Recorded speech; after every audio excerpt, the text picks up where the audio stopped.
It's exciting times. It's November 20th today. We actually just have the week off next week, so hopefully you guys get to enjoy that. So let's do our check-in for right now. As always, I use this check-in to it's easy for me to go back and take a roll. You see the check-in question on the chat. Please, not on the chat, on the agenda on the screen. Um, Answer in the chat. How many hours of sleep do you get a night? How many hours of sleep do you get a night?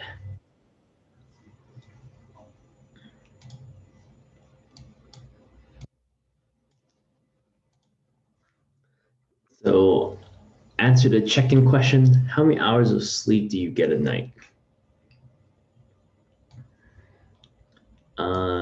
And as you answer that, open up the work from last week. You'll see that it's the Walt Whitman and Langston Hughes poems. And then we're answering the check-in question. How many hours of sleep do you get a night? So remember, we use this as a way to do your attendance later. So it's easier for me to keep track of it. So you want to answer it.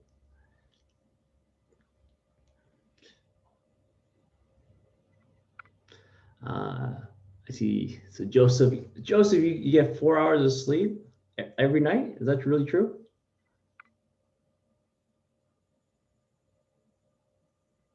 Yep. Oh my goodness. Eduardo, yeah, 6.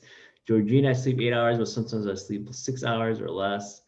Alberto, 7.5 to 8.5. That sounds like a healthy amount of hours. Guadalupe, 6. Erica, 8, 7, 8, 7, 8, 8, 6. Nicholas, you sometimes sleep 3 hours. How's that possible?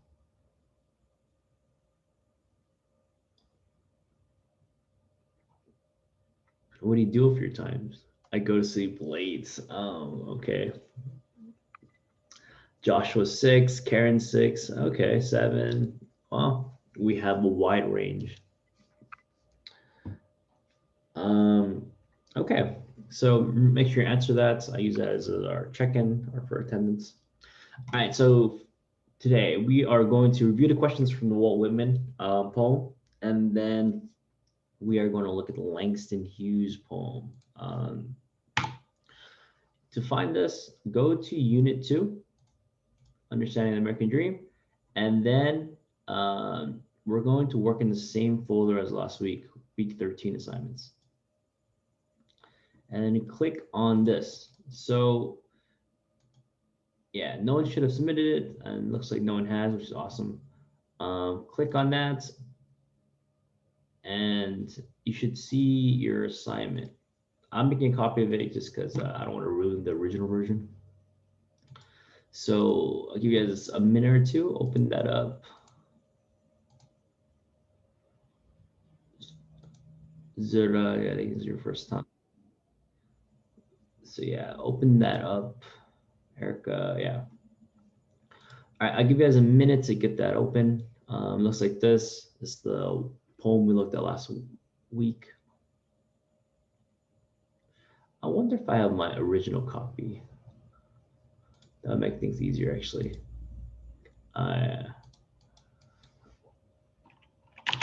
Here, America, singing.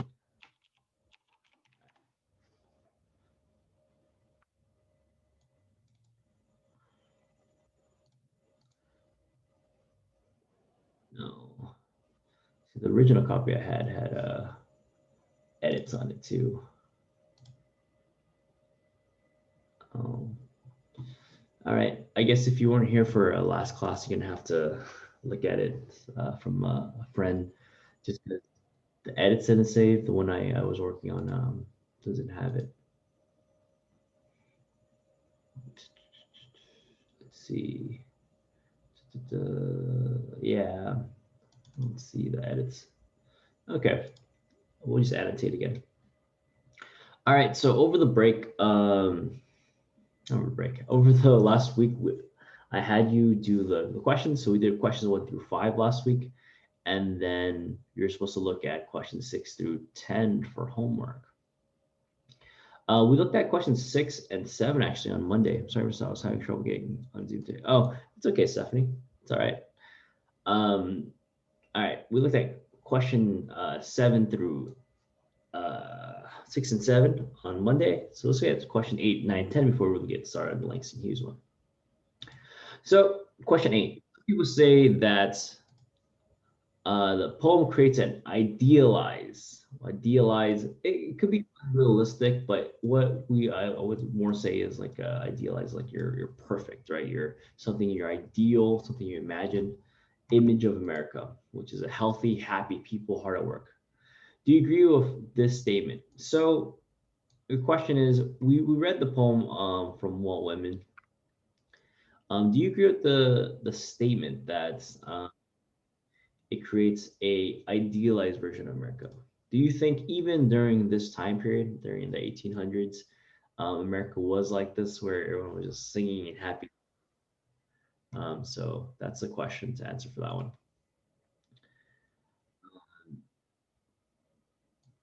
Let's see. Let me ask Erica Videz. You usually have a good answer. What do you did you answer question 8? Yes. What did you put for that? I agree and disagree because some people like their jobs while others have to perform the job that they're doing right now. Not because they like it, but because it is the only job they could find. Yeah. Okay. All right. So definitely. So some people do like their jobs, but you feel like not necessarily all people like their jobs, and it's the only one they can find. Yeah, I agree with that. That can be varied. It's really what you think. Do you think that people are happy, working? Does that create the correct image of America? Question 9. Do the statements in this poem apply to today's American workforce? All right. So we had a question about the people from 1800s. Now you think about it in 2020. Do you think people in today's workforce had that same feeling towards their jobs, and why or why not? Um, did anyone have an answer question 9? Let me actually take a peek.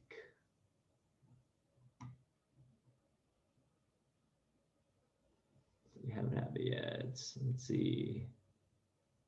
Maybe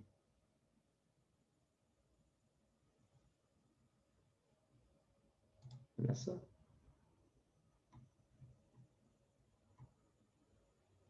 No, don't have that yet.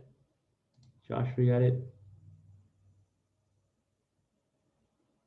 Oh, cool. Joshua, would you mind helping answer this question? What do you think? Do you think the statements apply to the current workforce today?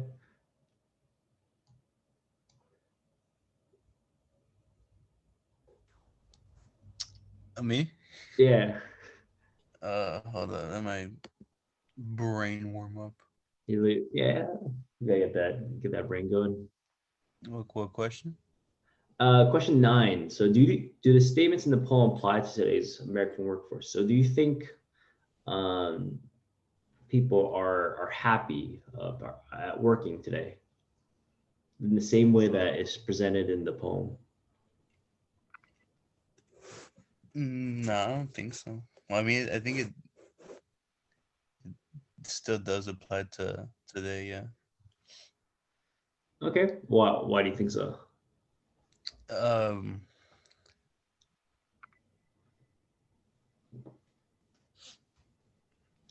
Give me a minute. All right, get that engine going, that brain going.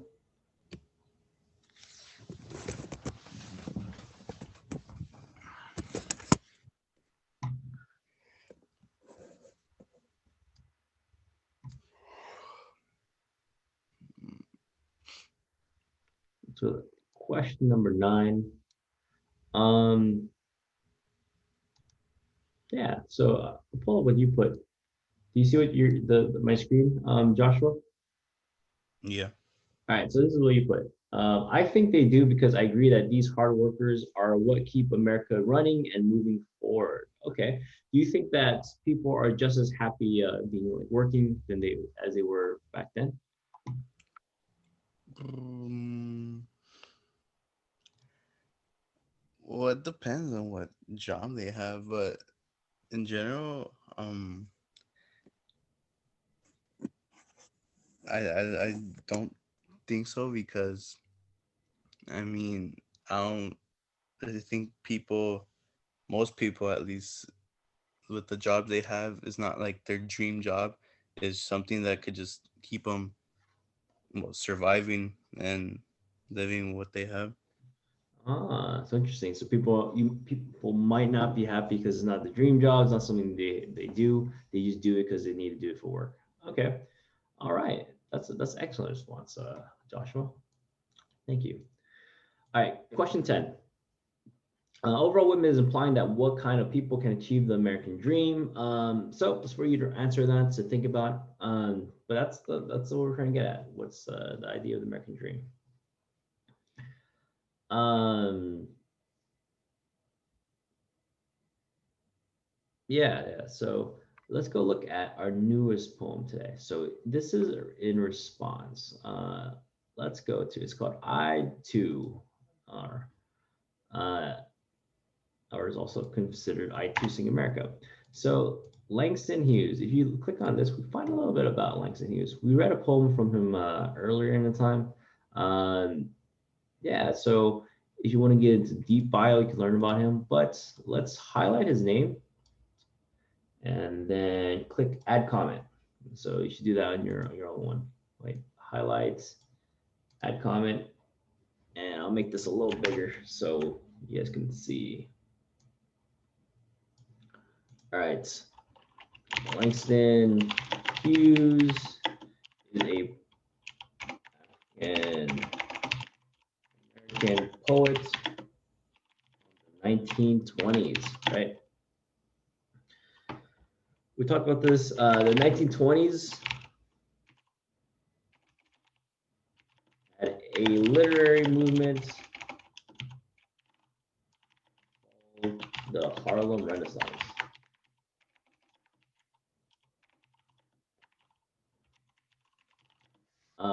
This period is also kind of considered the Jazz Age.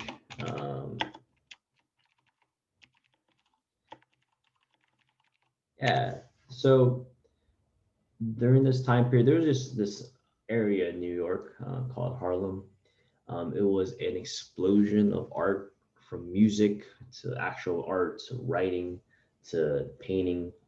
So it was just the mecca of artistic growth for if you're black during that time period. Langston Hughes was one of the leading poets in that time period. So this poem we're gonna read I Too. All right, so I'm going through it once and then we'll go through it again to think about it. Can you move it to the right, please? Oh, okay. Let me make this a little smaller so you can see. Is that better, Erica? Yes, cool. All right. I Too Sing America. I am the darker brother. They send me to eat in the kitchen when company comes, but I laugh and eat well and grow strong. Tomorrow I'll be at the table when company comes. Nobody will dare say to me, eat in the kitchen. Then, besides, they'll see how beautiful I am and be ashamed. I too am America. Interesting, right? It's a much shorter poem, but well, I too sing America. I too sing America. What is he referring to? What is Langston Hughes saying right here? Why does he start his poem with I too sing America? What is that in response to? Usually we use to and also to respond to something. What is he responding to?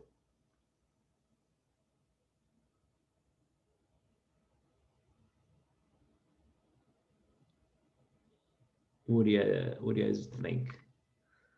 So we're reading this poem. He's responding to the other poem. Good. What do you think he's responding to, Stephanie? I too sing America.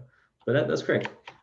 Hughes is responding to the other poem. Written by Walt Whitman.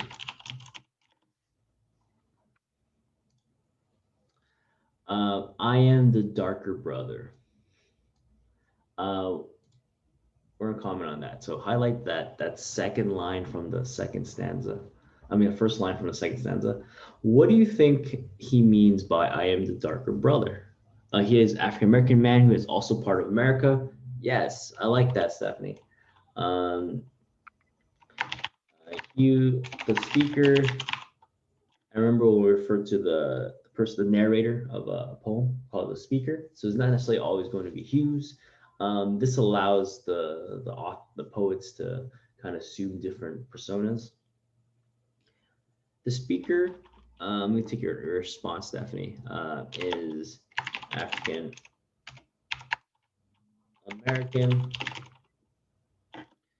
and wants to say that he is also a part of America. Interesting.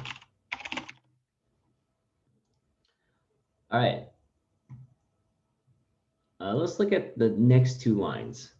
They send me to eat in the kitchen when company comes.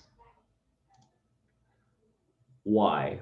Why does he eat in the kitchen? Why is the speaker here, who is responding to Whitman's poem, who is African American, why is he sent to the kitchen when company comes?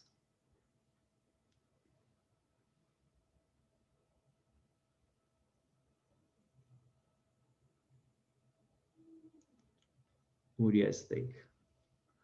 Uh, and think about the time period too, 1920s.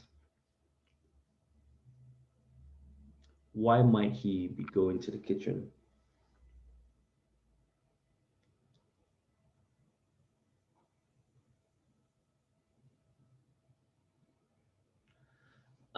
Stephanie also. So when company comes, he's sent to the kitchen because he also has a privilege to, because he's also American. Not exactly. Comes to, when company comes. So company is like when people visit. Uh, you can kind of assume this as like segregation.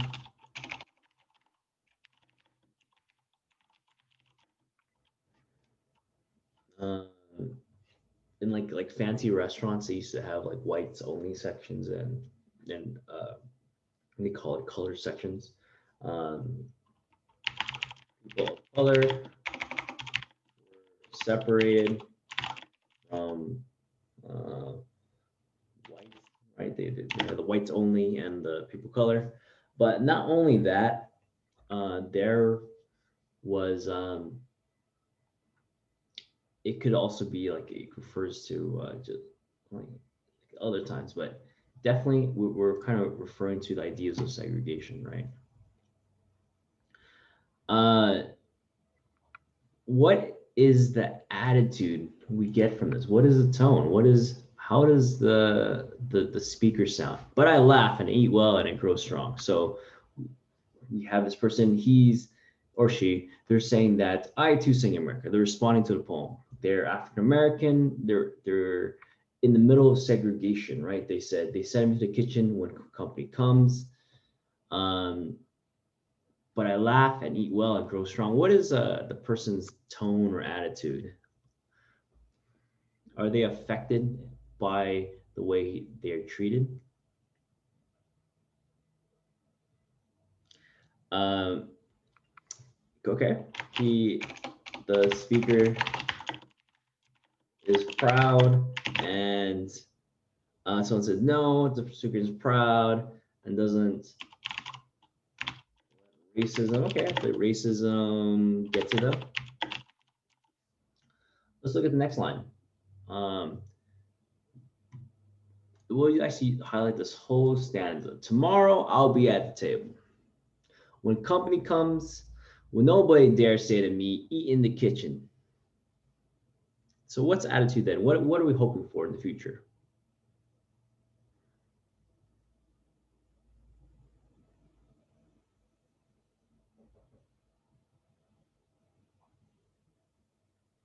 Equality, possibly. Possibly hoping for equality, justice, justice in the future. Yeah, I like that. Um, Besides, they'll see how beautiful I am and be ashamed. Um, so I feel like, and that's interesting when he says like ashamed, right?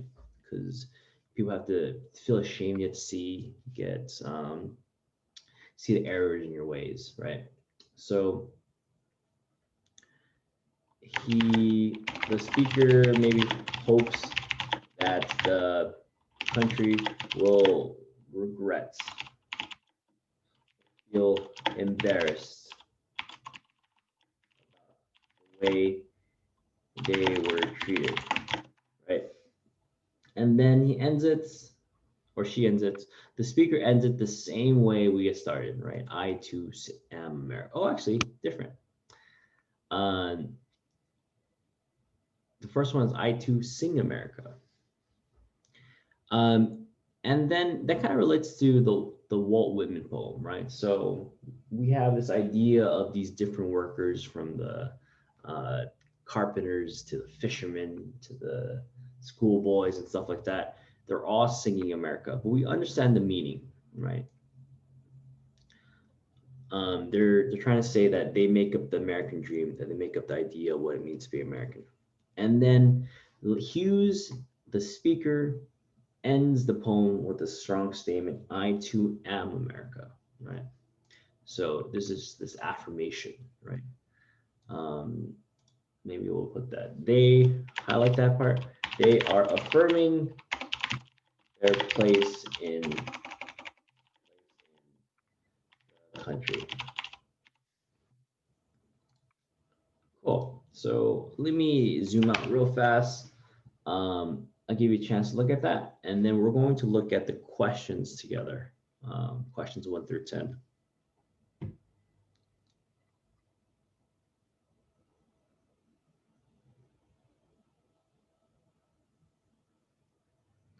All right, I'll give you maybe 2 minutes to catch up on the annotations. Remember, it's kind of hard for me to save the annotations. Let me actually, maybe I can copy. Easier for you guys to do it. So when I look for your papers, I want to see your highlighting, annotate the things we look annotate.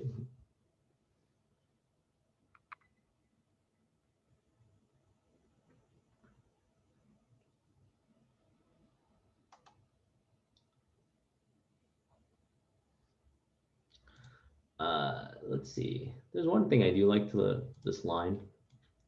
I'm going to highlight this. I forget add comment, that section. So going back to one of the last stanzas, I'll be at the table. This is like a phrase we see today. This gives meaning to the phrase a seat at the table. Right? So we have this poem that he's or the speaker writing the hand Hughes writes. So going back to where it says this gives meanings to the phrase a seat at the table. Do you think this is just about eating at the table during dinner time? What do you? Is it just strictly about eating, or is there like a deeper meaning to the what he's trying to, or what the narrator, the speaker, is trying to lead us to?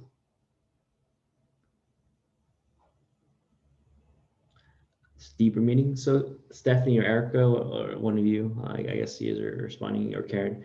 What do you think they're trying to say? If it's not just about eating at the table during dinner time, what are they trying to hope for?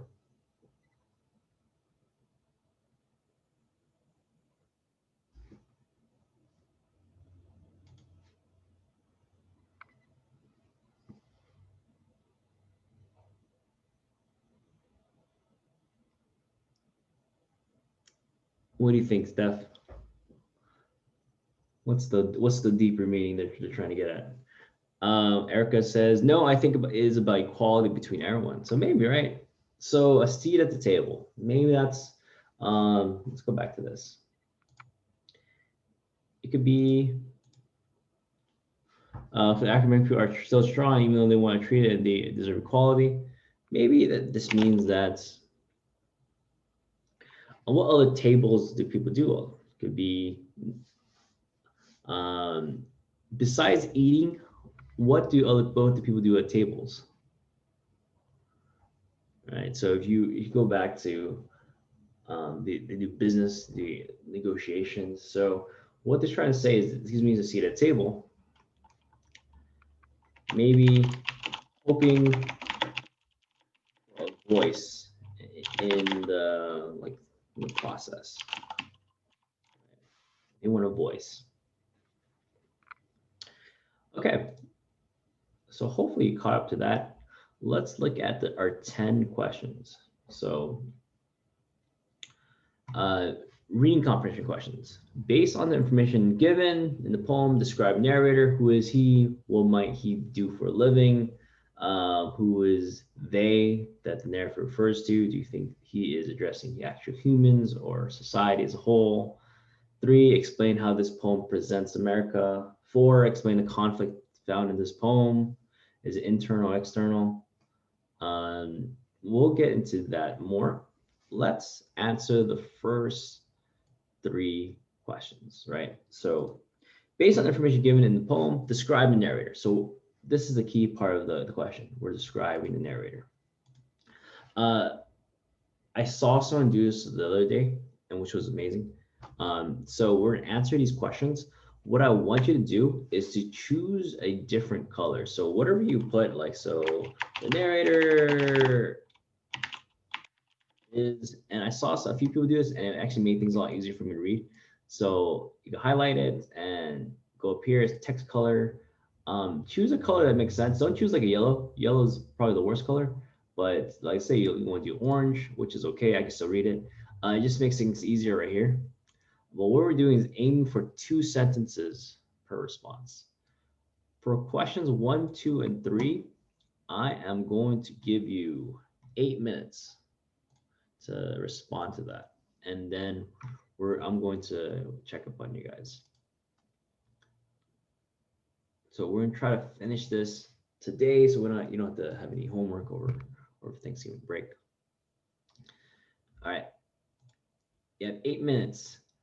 Please answer questions 1, 2, and 3, and then we'll go over it.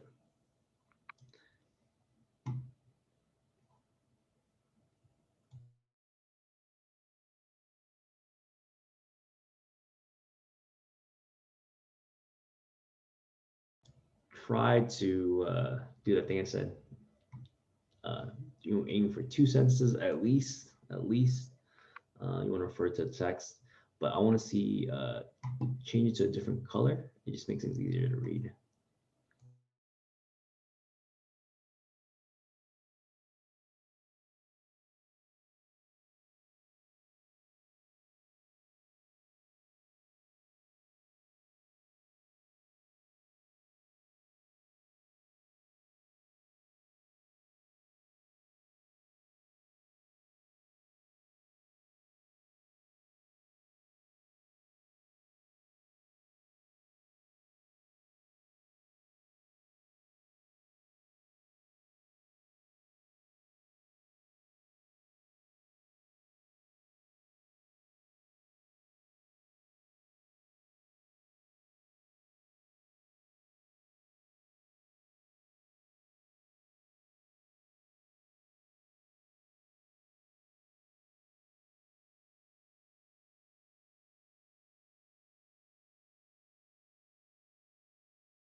All right. So hopefully you're able to enough time to answer those three questions. Let's look at it.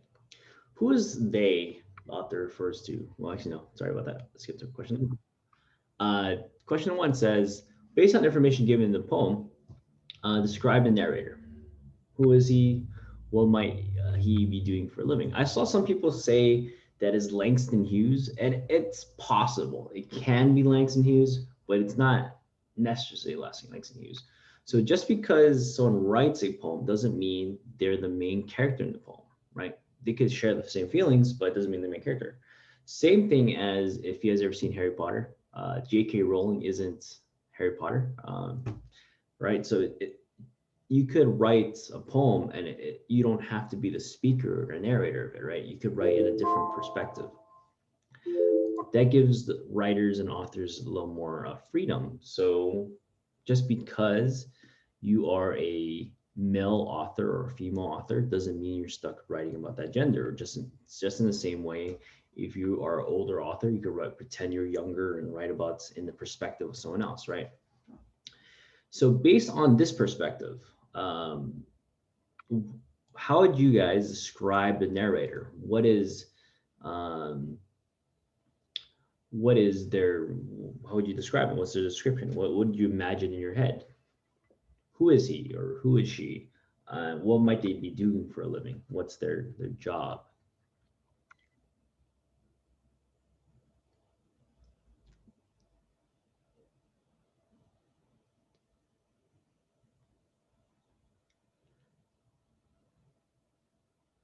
Someone's mentioned, is the narrator like an African American slave? It could be. I mean, they don't clarify. It could be a slave. Doesn't have to be. It could be just someone that is um, black or African American that's working like a normal job. But we do understand there is racism. There is segregation in society, so that's okay, Stephanie. Um, Karen, what'd you end up putting? Karen Vasquez.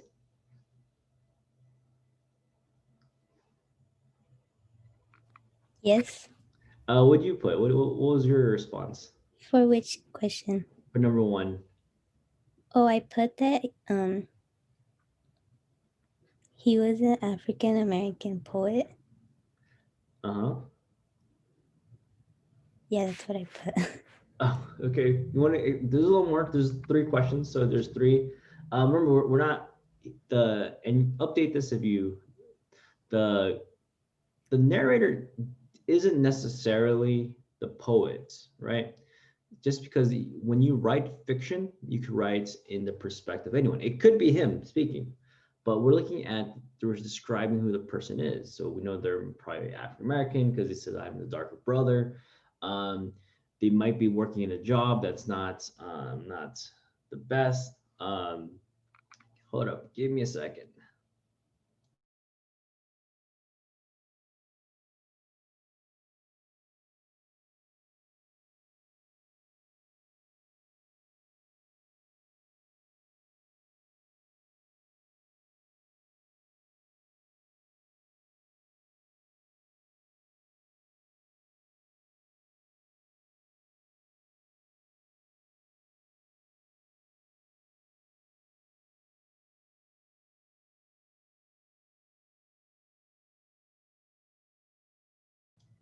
Sorry about that. I had my dog's barking.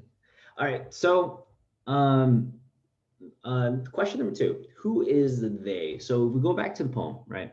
They go, I am the dark brother. They send me to eat in the kitchen when company comes, but they send me to eat in the kitchen. So we have that first reference of they. When company comes, but I laugh and eat well and grow strong. Tomorrow I'll be at the table when the company comes. Nobody dares say to me in the kitchen. Then besides, they'll see how beautiful I am, right? So we get that they twice, right? There is a they, and they usually means other people, right? So, in your opinion, who is the they that the narrator is referring to? Do you think these are actual humans, or do you think it's just society as a whole? What are your thoughts on that?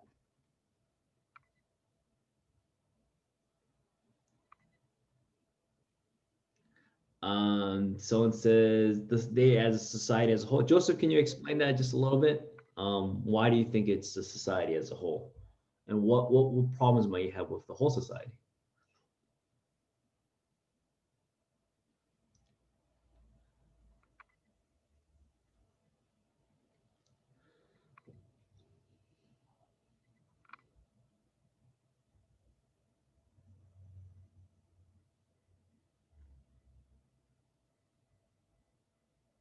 Thank you, some Joseph, you there?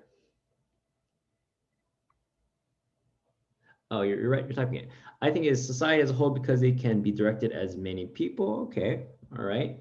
Um, Stephanie, you put white society. Okay. Uh, Definitely could work. Depending on it's how you see it. Do you think it's as people? Do you think as a society? And if it even is society, then it's not necessarily just white. It's like maybe elites, people that have power, people that have jobs. But we have that they question, right? There's a they look down on them. They keep them in the kitchen. All right, let's look at question number 3. Explain how this poem presents America. What is the image of America presented? What is the image of America that you presented? Thank you, Ms. Clark. I'll see you later. What is the image of America that's being presented here? America's racist towards African Americans, or maybe America's racist towards people of color. Um, and maybe, yeah, and maybe it's not that ideal country that Walt Whitman thought it was, where everyone's singing and happy, right? Um, but remember, we're looking for 2 sentences, but explain how this poem presents America. It's definitely not the happy place that is presented. America's racist towards African Americans is different for people of color. Yeah, people have different rights. There's not necessarily equality. Cool. Hopefully answered question 1 through 3. And let's look at 4, 5, and 6 right now. So explain the conflict in this poem. Is it internal or external or both? Is it between the narrator and himself, the narrator and another human, the narrator and society, or the narrator and nature, right? So internal. Actually, let's break down this question. What is a conflict? When you have conflict, what does that mean? When there's a conflict, what does that refer to? Problem. Yeah, thank you. So conflict is a problem.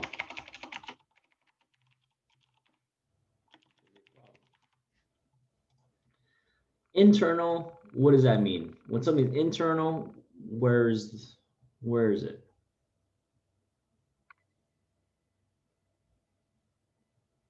Inside.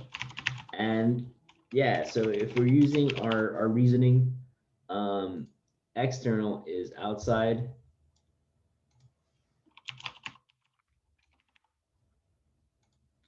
So now I think about it. Is the problem that the narrator has inside? Does he have a problem with the way he feels about himself and issues? Or is it with other people?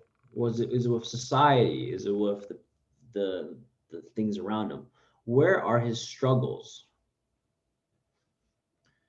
So that's the question. 5, does narrator feel like the classic American dream is within the grasp? Remember, we talked about the American dream as if anyone can have the ability to be successful if they work hard.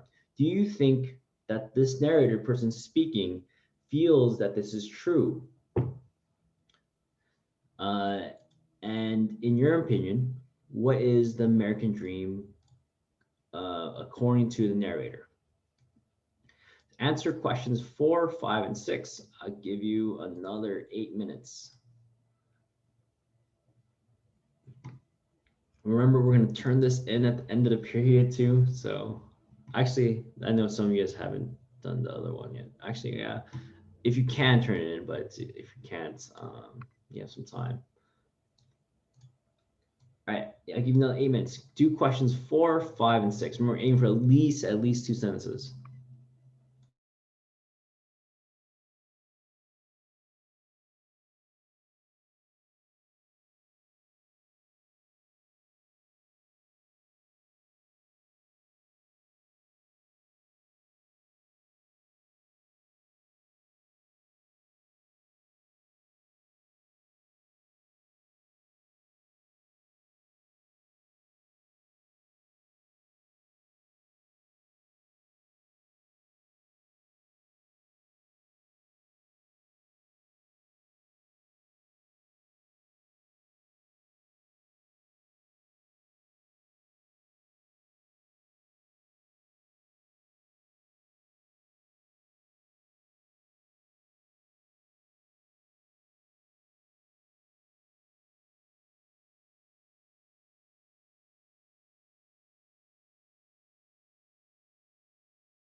All right, so hopefully that was enough time for you guys to look at those questions. Question five was explain the conflict that the narrator has. Do you think it's like internal? So we talked about that. If it's inside, do you think it's external? Something is outside? Do you think is in between? Both of them. What did you guys think? Where did the the conflict come from? Where did his problems come from? Where did this is what was his issue?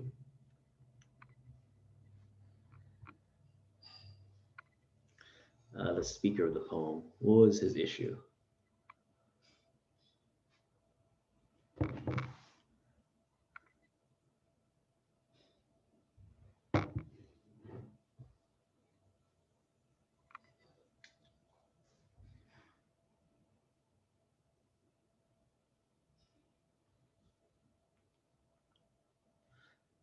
Anthony says, it feels like everyone in the community that is African American explains how they live in a daily basis, and he's mostly he keeps to himself and doesn't tell anyone about it. Which, if he does, he could get punished, and it's between everyone that he's treated differently.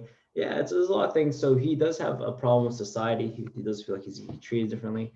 Um, there are some internal struggles where he's trying to maybe he has low self-esteem because of the way things treated, but his struggle is trying to make sure people see how beautiful he is. Someone's message. I think the poem is internal and external conflict because even though he doesn't get to sit with the company or he sees the good side, that shows that the speaker is proud and doesn't let racism get to him. Yeah, so there is internal and external struggle. He has to deal with making sure he feels good about himself, right? Um, that's a struggle. Imagine during that time period where everyone's looking down on you, looking and saying negative things about you and your skin color. All you really have is your attitude and the way you respond to it. Five, does the narrative feel the classic American dream is within grasp? So we talked about that in the first poem, where the American dream is this idea that if you work hard enough, you're able to be successful. Do you think the narrator believes that? Do you think that the narrator believes in the American dream that he will be able to be successful if he works hard enough? So it says, I too sing America. I am the darker brother. They send me to the kitchen when the company comes, but I laugh and I eat well and grow strong. Tomorrow I'll be at the table when company comes, but nobody dare say to me, eat the kitchen then. Besides, they'll see how beautiful I am and be ashamed. I too am America, right? There seemed to be some affection for it. There seems to be some idea of the American dream. If you look at it, he understands that today things are not going well for him, but he says tomorrow I'll be at the table. So he does have this idea, this belief that maybe one day he'll be able to um, get equality or one day be successful enough to be respected by the they, right? So he does believe in the American dream some way, right? And we know this because he says tomorrow I'll be at the table. Like he says that it will happen one day. If you didn't think you lived in a country that was able to find mobility, upward mobility, where you find success, then you wouldn't have that hope. But he has hope. And the fact that he has hope shows that he has some belief in the American dream. Six, from the narrator's perspective, what is the American dream? So for him, what is the dream? What is he trying to do? What is his goal in life?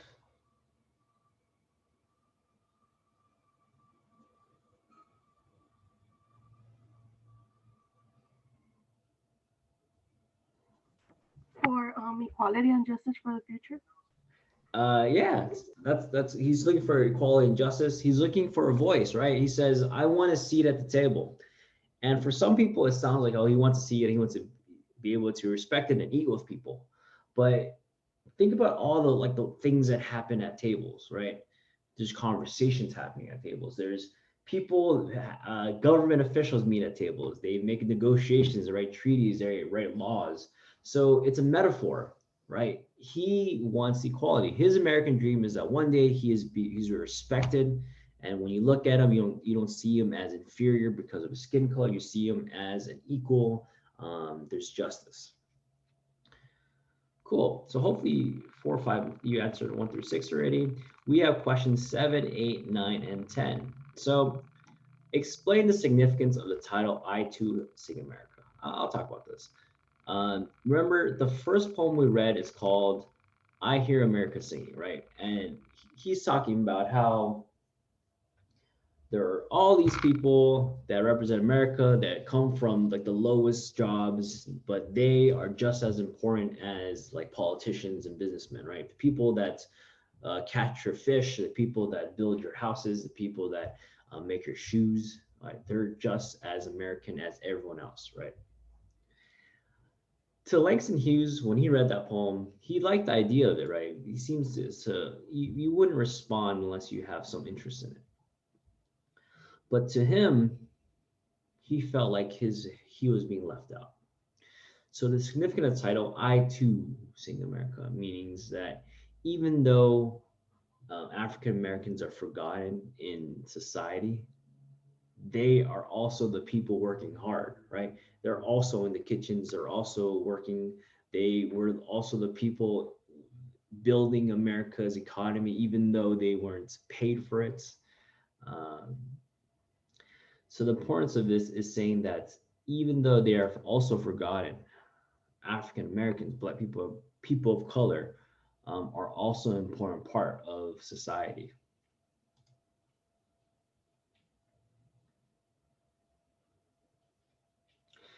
So we're looking at tone and attitude. Um, when we think about the first poem from Walt Whitman, we see this idea like people are singing and cheering and like I picture like a Disney movie where like people run around and they're singing. Um, how is that tone different than Langston Hughes' poem? Why is it different? Why is that the attitude? How is the attitude different? How is the way they sound different?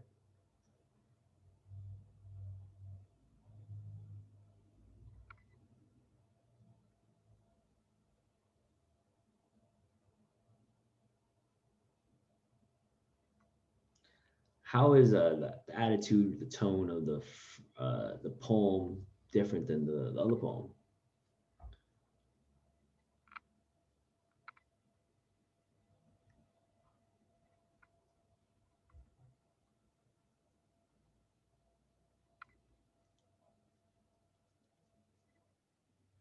I'm gonna go back to my well. Erica, oh, Stephanie's saying it's awesome. The other poem was more proud. This poem is sort of angry and like a proud tone. Yeah, so it's angry and it's kind of like you're gonna regret not respecting me. You're gonna regret not. I remember like when your parents used to yell at you, like or people like look down on you. You're just like, one day I'm gonna be a big shot, right? You'll see, right? One of those comments.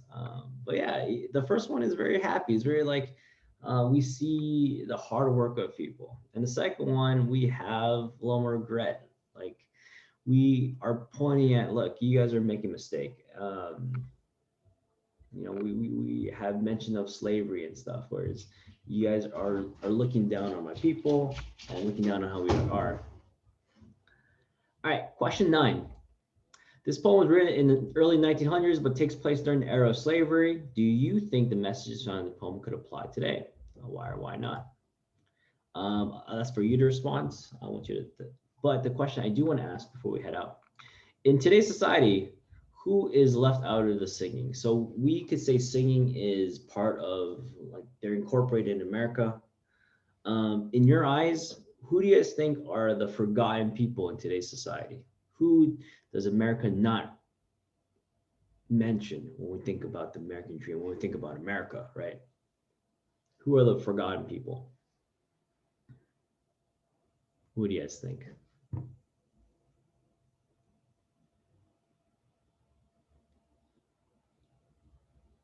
Minorities, yeah. Well, what else? Who else? Who tends to be forgotten?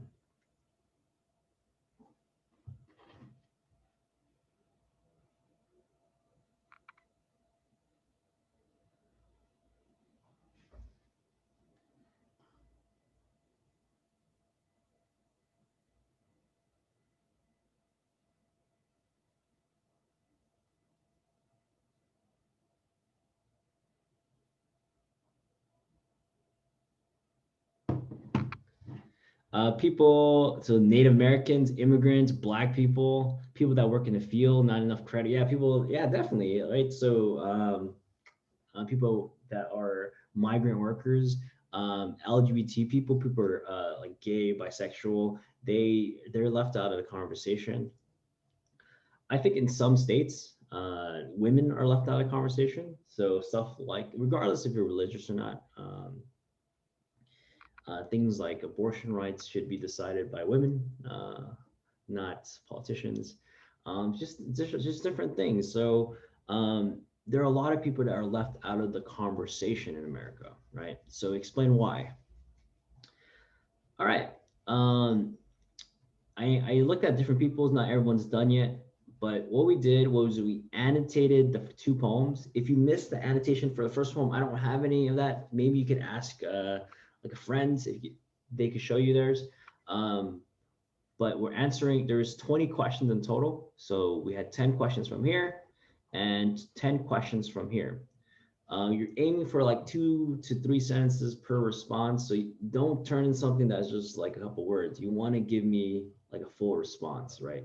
Give more sentences, give more thorough.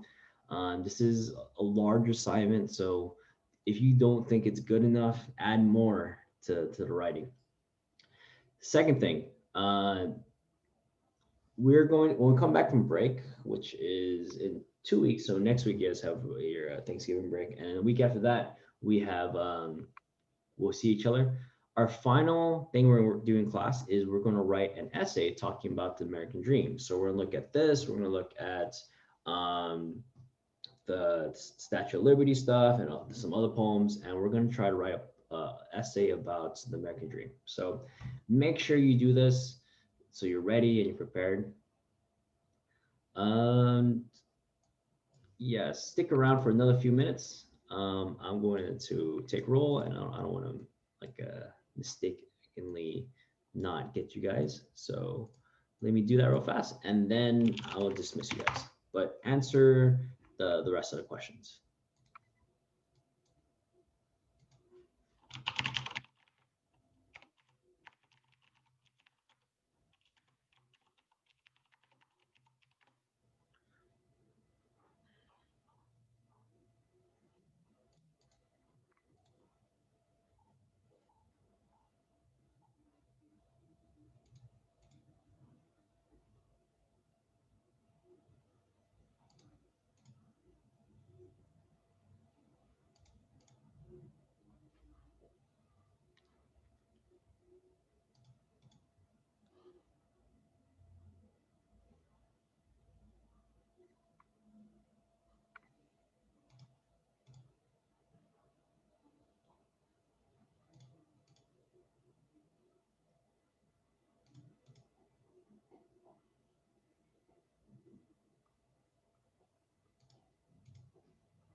Cool. I think I got everyone. All right. Make sure you turn it in when you finish with it. We annotate both of them, answer all 20 questions, and then we'll see you guys in 2 weeks. Have a great break. I hope you guys enjoy your Thanksgiving. Bye, everyone.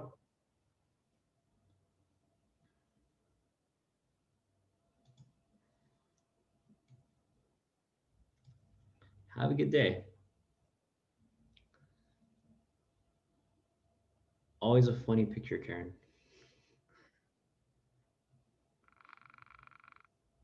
See you, Stephanie.